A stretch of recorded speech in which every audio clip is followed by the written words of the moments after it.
বিজেপির এই মোদী সরকার ক্ষমতায় আসার পরে প্রতিবেশী রাষ্ট্রগুলোর সাথে যত ধরনের সুসম্পর্ক ছিল সবগুলা শেষ। একটা দেশ বাকি ছিল, এটা ছিল বাংলাদেশ।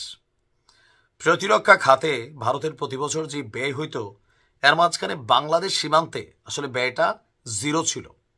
কারণ এখানে পাখির মতন গুলি করে মানুষ মারা যাইতো, আর জবাবে আওয়ামী লীগ সরকার ক্ষমতায় থাকতে এটা নিয়ে কথা বলতো না, বলতো যে আমাদের দেশের মানুষ চোর চোরটা, এরা সীমান্তে যায় কেন, এটা সেটা বইলা কি বলে যে আওয়ামী লীগ সরকারের সময় যে স্বরাষ্ট্রমন্ত্রী ছিলেন আসাদুজ্জামান খান কামাল, তিনি বিভিন্ন বক্তব্য দিতেন, আর আওয়ামী লীগও এই ব্যাপারগুলোতে চুপচাপ থাকতো।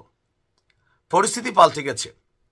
ইউনূস সরকার ক্ষমতায় আসার পর ভারতের সাথে সর্বকালের যেই সুসম্পর্ক সর্বনিম্ন পর্যায়ে আসছে। এক ধরনের অন্তরে অন্তরে দুই দেশই শত্রুতা পোষণ করছে। পাকিস্তানের সাথে সম্পর্কের উন্নতি ঘটেছে। সামরিক অস্ত্র থেকে শুরু করে কাঁচামাল, নিত্য প্রয়োজনীয় দ্রব্য পাকিস্তান থেকে আসছে। আর গতকালকে সম্ভবত 53 বছর পরে প্রথম পাকিস্তানের পতাকাবাহী একটা জাহাজ বাংলাদেশে আসছে।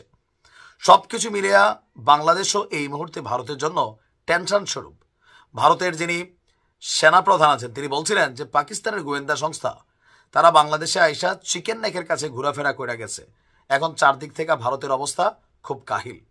এরই মাঝখানে সীমান্তে অত্যাধুনিক প্রযুক্তির ট্যাঙ্ক নিয়ে মহড়া চালাচ্ছে ভারত। তবে বাংলাদেশ সীমান্তে না, কিন্তু সার্বিক যে সীমান্ত ভারতের সাথে বিভিন্ন দেশের আছে ওই দেশগুলোতেই চালাচ্ছে। এছাড়া ভারতের যে 7 সিস্টার্স ওই রাজ্যগুলোতেও একটা সীমান্তে ট্যাঙ্ক মহড়া দিচ্ছে। কেন দিচ্ছে আসুন দর্শক, ভারতীয় সেনাবাহিনীর ত্রিশক্তি কর্পস সীমান্ত এলাকায় ভারতের সাথে যে সীমান্তগুলো আছে 1 মাস ব্যাপী T-90 অত্যাধুনিক প্রযুক্তির ট্যাঙ্ক সহ লাইভ ফায়ারিং মহড়া তারা চালাচ্ছে।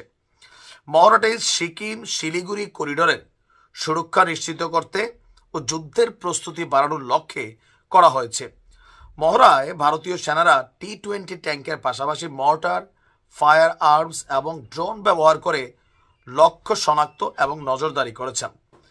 T-90 ট্যাঙ্ক বেসিক্যালি ভারতের অন্যতম আধুনিক প্রধান একটি যুদ্ধ ট্যাঙ্ক। এটা উন্নত ফায়ার কন্ট্রোল সিস্টেম, উচ্চগতি, উন্নত সুরক্ষার জন্য পরিচিত। বিশেষ করে এই ট্যাঙ্কটি ক্ষেপণাস্ত্র এবং থার্মাল ইমেজিং প্রযুক্তির মাধ্যমে রাতের আধারেও যুদ্ধ করতে সক্ষম। মহড়ার মূল উদ্দেশ্য ছিল বিভিন্ন দেশ থেকে ভারতের উপর যেই একটা চাপ আছে, এই বিভিন্ন অপারেশনাল পরিস্থিতিতে ব্যবহৃত কৌশল এবং প্রযুক্তির কার্যকারিতাটা আরেকবার ঝালাই করে নেওয়া। দেশীয় প্রতিরক্ষা প্রযুক্তির পাশাপাশি মানে বৈদেশ থেকে যে সকল জিনিসপত্র তারা আনে ওইগুলোর ব্যবহার বাড়ানোর মাধ্যমে আত্মনির্ভরশীলতা তৈরি করা।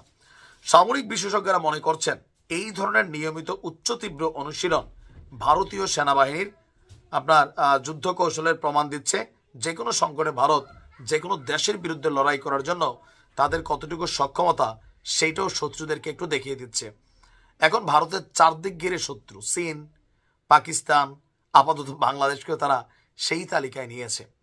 তবে বাংলাদেশও ভারতের বিরুদ্ধে সীমান্তে তুরস্ক থেকে আনা অত্যাধুনিক প্রযুক্তির ড্রোন ব্যবহার করছে দাবি ভারতীয় গণমাধ্যমগুলোর। কি বার্তা দিতে চাচ্ছে ভারত?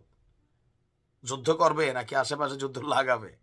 তবে এগুলো করে লাভ নাই। বাংলাদেশের সাথে ভালো সম্পর্ক রাখো, বন্ধুত্বের সম্পর্ক রাখো, তবে ন্যায্যতার ভিত্তিতে। আগের দিন নাই আর। ভালো থাকুন। আসসালামু আলাইকুম।